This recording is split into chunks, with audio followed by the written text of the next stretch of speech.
ପୂର୍ବତନ ମୁଖ୍ୟମନ୍ତ୍ରୀ ବିରୋଧୀ ଦଳର ନେତା ନବୀନ ପଟ୍ଟନାୟକଙ୍କ ପାଇଁ ଯାଜପୁରର ଅଧିଷ୍ଠାତ୍ରୀ ଦେବୀ ମା ବିରଜାଙ୍କ ମନ୍ଦିରରେ ଆଜି ଚଣ୍ଡୀପାଠ କରାଯାଉଛି।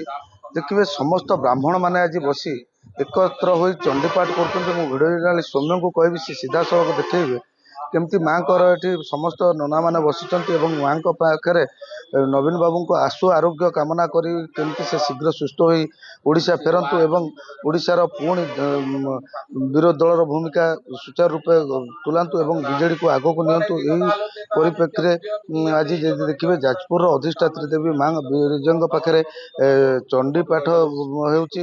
ଆମେ ସିଧାସଳଖ ଆଲୋଚନା କରିବା। ଆମ ସହିତ ଅଛନ୍ତି ମୁକ୍ତିମଣ୍ଡପ ସେବାୟତ ପରିଷଦର ଅଧ୍ୟକ୍ଷ ଦେବୀ ପାଣି ଅଛନ୍ତି। ଆମେ ସିଧାସଳଖ ପଚାରିବା ନା କ'ଣ କହିବେ ଆଜି ନବୀନ ବାବୁଙ୍କ ସୁସ୍ଥ ପାଇଁ ଆପଣ ଚଣ୍ଡୀପାଠ କରୁଛନ୍ତି, କ'ଣ କହିବେ? କିନ୍ତୁ ନବୀନ ବାବୁଙ୍କର ଆଜି ଅସ୍ତ୍ରୋପଚାର ହେଉଛି। ସଫଳ ଅସ୍ତ୍ରୋପଚାର ପାଇଁ ଆଜି ଆମେ ଚଣ୍ଡୀପାଠର ଆୟୋଜନ କରିଛୁ। ଏ ଚଣ୍ଡୀପାଠ ସଂକଳ୍ପ ଆଜି ପୂର୍ବତନ ବିଧାୟକ ପ୍ରଣବ ପ୍ରକାଶ ଦାସ କରିଛନ୍ତି। ତୁରନ୍ତ ଆମେ ମା ବିରଜାଙ୍କ ନିକଟରେ ପ୍ରାର୍ଥନା କରୁଛୁ ନବୀନ ବାବୁ ତୁରନ୍ତ ସୁସ୍ଥ ହୁଅନ୍ତୁ ଆଉ ତୁରନ୍ତ ଓଡ଼ିଶା ଫେରି ଓଡ଼ିଶାର ଦାୟିତ୍ୱ ନିଅନ୍ତୁ, ସୁସ୍ଥ ହୋଇ ଫେରନ୍ତୁ। ଏହି ଉଦ୍ଦେଶ୍ୟରେ ଆଜି ଚଣ୍ଡୀପାଠ ଆମେ କରିଛୁ। କ'ଣ କହିବେ ଆଜି ଚଣ୍ଡୀପାଠର ଉଦ୍ଦେଶ୍ୟ କ'ଣ, କ'ଣ ପାଇଁ ଚଣ୍ଡୀପାଠ? ପ୍ରଥମ ନବୀନ ପଟ୍ଟନାୟକଙ୍କର ପ୍ରଥମ ହେଲେ ତାଙ୍କର ଆଶୁ ସୁସ୍ଥ ହେବା ଦରକାର। ସେମାନେ ସୁସ୍ଥ ହେଲେ ମା ବିରଜା ବହୁତ କାନ୍ଦି ଗଡ଼େଇ ରଖିଥାନ୍ତୁ, ମା ଜଲ୍ଦି ସୁସ୍ଥ କରି ଫେରନ୍ତୁ। କ'ଣ କହିବେ ନା? ସାରା ଯାଜପୁରଙ୍କ ମା ବିରଜା ହେଲେ ଅଧିଷ୍ଠାତ୍ରୀ ଦେବୀ। ମା ବିରଜାଙ୍କ ପାଖରେ ହଜାର ହଜାର ଶ୍ରଦ୍ଧାଳୁ ହଜାର ଭକ୍ତମାନେ ଆସି ପୂର୍ବତନ ମୁଖ୍ୟମନ୍ତ୍ରୀ ନବୀନ ପଟ୍ଟନାୟକ ଆଶୁ ଆରୋଗ୍ୟ କାମନା କରୁଛନ୍ତି। ମାଙ୍କ ପାଖରେ ଦୀପଦାନ ହେଉଛି, ଚଣ୍ଡୀପାଠ ହେଉଛି। ସେ ଶୀଘ୍ର ସୁସ୍ଥ ହୋଇ ଫେରନ୍ତୁ, ବିରୋଧୀ ଦଳର ଭୂମିକା ନିଭାନ୍ତୁ।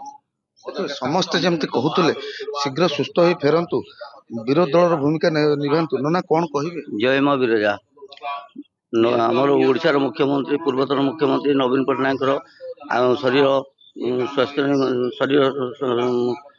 କାମନା ନିମନ୍ତେ ଆମର ମା ବିରଜାଙ୍କର ମୁକ୍ତି ମଣ୍ଡପରେ ଚଣ୍ଡୀପାଠ ହେଉଛି ଏବଂ ସମସ୍ତ ପଣ୍ଡାମାନେ ଏଠି ଉପସ୍ଥିତ ଅଛନ୍ତି ଏବଂ ସମସ୍ତେ ମାଙ୍କ ପାଖରେ ମାଙ୍କ ପ୍ରାର୍ଥନା ଯେ ଆମର ନବୀନ ପଟ୍ଟନାୟକଙ୍କର ଶରୀର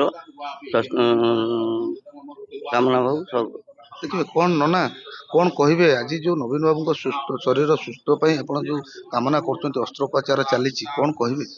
ମା ବିରଜାଙ୍କ ପାଖରେ ପ୍ରାର୍ଥନା କରୁଛୁ ପୁଣି ତାଙ୍କର ଶରୀର ସୁସ୍ଥ ହୋଇ ପୁଣି ଓଡ଼ିଶା ଫେରି ଆସନ୍ତୁ, ଓଡ଼ିଶାର ଭାର ନିଅନ୍ତୁ।